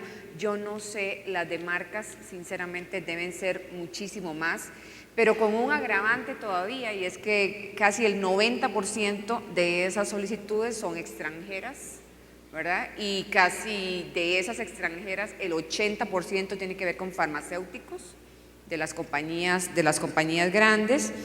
Y hay un tema en el que tendría que ventilar cosas muy feas, que me preguntan que cuánto tardan las solicitudes en salir y pues tardan bastante. Tenemos un rezago enorme en el procesamiento de las solicitudes por falta de personal, por falta de capacitación y por una serie de cosas que creo que son también comunes a todos nuestros países. Y hay alguien que me pregunta sobre el tema de denominaciones de origen e indicaciones geográficas en Costa Rica. En realidad es un tema incipiente todavía. Hemos recibido mucha cooperación de la cooperación española para tratar de realmente desarrollar este tema en Costa Rica, sobre todo relacionado con el café. El gran inconveniente en denominaciones de origen e indicaciones geográficas es que realmente uno tiene que demostrar que la región geográfica de donde proviene ese producto tiene un sabor especial y unas características muy especiales y si bien es cierto, pues nosotros orgullosos de nuestro café y eso no quiero resentir a los colombianos, pero muy orgullosos de nuestro café, pues creemos que es muy diferente, pero eso hay que demostrarlo de una manera técnica y entonces en eso es lo que estamos trabajando. El ICAFE, que es el Instituto del Café de Costa Rica, está trabajando muy fuertemente en eso. Eso es, gracias.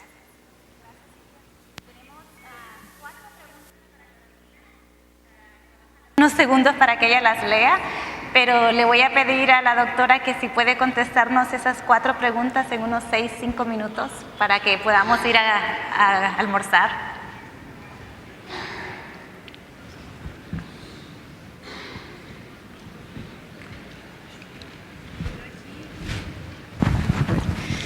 Perdón, creo que se puede, porque de hecho 3 de las preguntas tienen que ver con un tema que siempre está muy bueno, en la boca de muchos, digámoslo así, y es parte de las inquietudes de muchos, que son las alianzas con instituciones privadas y también los trabajos con organismos genéticamente modificados.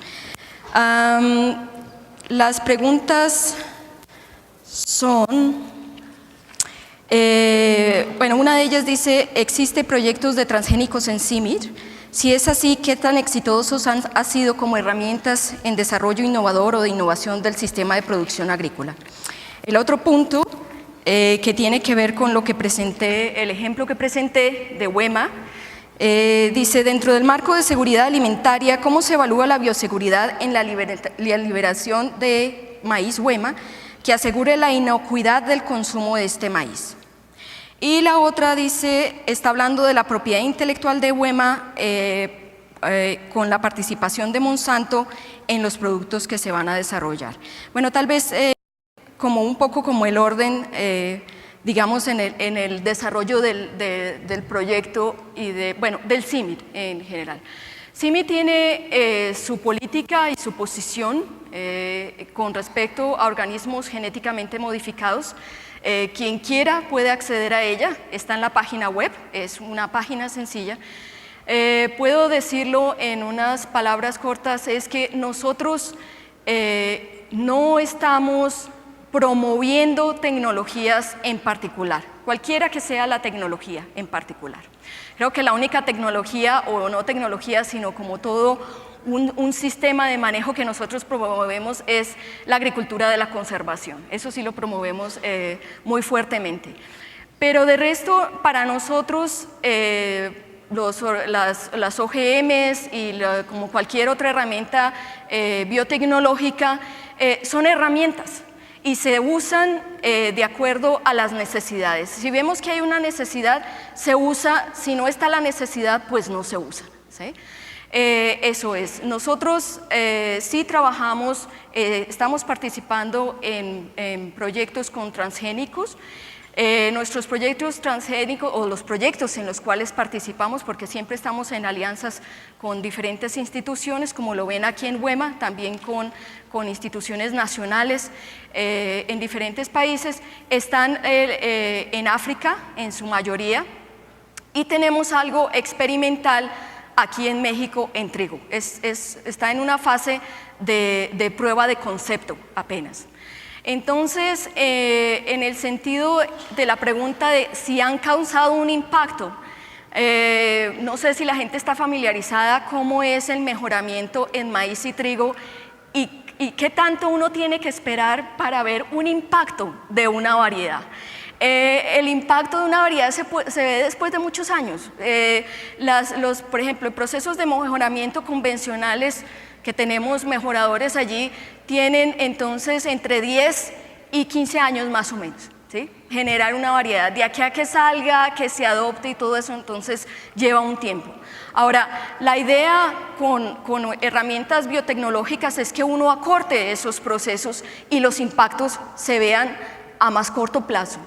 Lo que nosotros hacemos o lo que en los proyectos que hemos participado en Transgénicos son muy nuevos.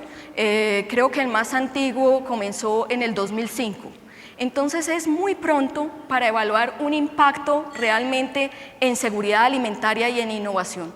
Como cualquiera de los otros materiales que nosotros generamos, esperamos, ¿sí?, que llegue a generar ese impacto. Y como vieron al comienzo, una de las diapositivas que presenté es después de, evaluando desde el año 66 hasta ahora, que podemos ver los impactos de CIMMYT en la agricultura internacional. Entonces, toma un tiempo evaluar eso, no se puede contestar ahora con poco tiempo. En cuanto a la bioseguridad y la liberación, como digo, uno de los procesos en los cuales nosotros tenemos muchísimo cuidado es en todos los aspectos de bioseguridad y en los marcos regulatorios. No entramos a un país en donde primero, en una sociedad que no la quiere, que un gobierno diga no aceptamos, pues por supuesto no vamos a entrar, ¿no es cierto? Los países son soberanos, ellos deciden si aceptan o no una tecnología. Cuando nosotros hemos entrado en proyectos de investigación con transgénicos es porque las organizaciones nacionales de esos países lo están pidiendo, ¿sí? Son ellos los que lo piden, no somos nosotros los que les estamos metiendo eso en la boca. Entonces, cuando nos lo piden son los gobiernos y las entidades nacionales que trabajan con secretarías de agricultura allá, entonces con las cuales estamos trabajando directamente. Y como decimos, si tenemos que acompañar, explicar, ayudar en procesos, por ejemplo, de bioseguridad, de evaluación y lo que sea, decimos, nuestra experiencia es esta y la podemos compartir. Si ellos la quieren adoptar, es cosa de los gobiernos y de los países. Nosotros no nos podemos meter en eso. Entonces, uno de los aspectos que cuidamos mucho es al interior, digamos, de todos los proyectos, que todos sepamos qué está pasando, que las entidades regulatorias de los países están supremamente pendientes de esto. Por ejemplo, hace poco estuve yo en Kenia, que estaba yo precisamente negociando otro proyecto de investigación, también con múltiples organizaciones, y ese día era la cosecha del primer ensayo, óiganlo bien, es un ensayo en la fase de WEMA. Y allí quienes estaban por supuesto todos los participantes, las entidades participantes, pero estaban completamente, eso todo estaba rodeado de las personas de la entidad reguladora. Ellos miran absolutamente que nosotros tengamos todo, que no salgan desechos, que todo se quede allí, que se queme absolutamente todo. Por ejemplo, de ese ensayo no sale semilla, es simplemente para contar cuántas mazorcas, esto es maíz, cuántas mazorcas, no sé qué, de resto todo se quema, ¿sí? Entonces todo se queda ahí, todo se quema, bueno, tal. Entonces hay muchos procesos de manejo, lo mismo que hacemos en un proyecto de transgénicos con trigo, que también es a nivel experimental. También las entidades reguladoras están todo el tiempo, nosotros avisamos todo el tiempo qué está pasando, están con nosotros en todos los procesos. La otra pregunta es, esta sí es dura. ¿Qué va a hacer CIMMYT? ¿Cómo prevé implementar el CIMMYT ante la inevitable reducción de los combustibles fósiles? Se hacen transgénicos tolerantes a sequía, a la reducción de insumos sintéticos hacia sistemas asociados. Efectivamente, y no es transgénicos lo que nosotros no somos, CIMMYT no es la entidad de los transgénicos, por favor. CIMMYT es la entidad de trabajar en sistemas de cultivo de maíz y trigo que respondan a las necesidades que haya. ¿Okay? Entonces, nosotros trabajamos con las tecnologías que hay y, como les digo, somos proponentes muy fuertes de agricultura de la conservación. Nosotros tenemos de hecho, un investigador que es el jefe del programa de trigo, dice, nosotros podemos producir Ferraris en cuanto a variedades, Ferraris, buenísimas, lo que sea, pero si no tenemos carreteras pavimentadas y todas son ¿sí? Llenas de hoyos y no sé qué, entonces ese Ferrari no avanza. Para nosotros la carretera pavimentada es toda la parte de los insumos agrícolas, de cómo se va a trabajar esa variedad, de quién la va a recibir, las semilleras y todo. Entonces nosotros trabajamos en todos esos aspectos. Sí, estamos trabajando en variedades que utilicen menos nitrógeno, que sean más resistentes a sequía, que usen menos agua, que sean capaces por ejemplo, generar más masa con menos energía. Muchas gracias, doctora Carolina. Quisiera que me acompañaran en agradecer a nuestro panel, al doctor Soyeiro, al licenciado Pando Cerón, a la licenciada Salazar y a la directora Roa. Muchas gracias.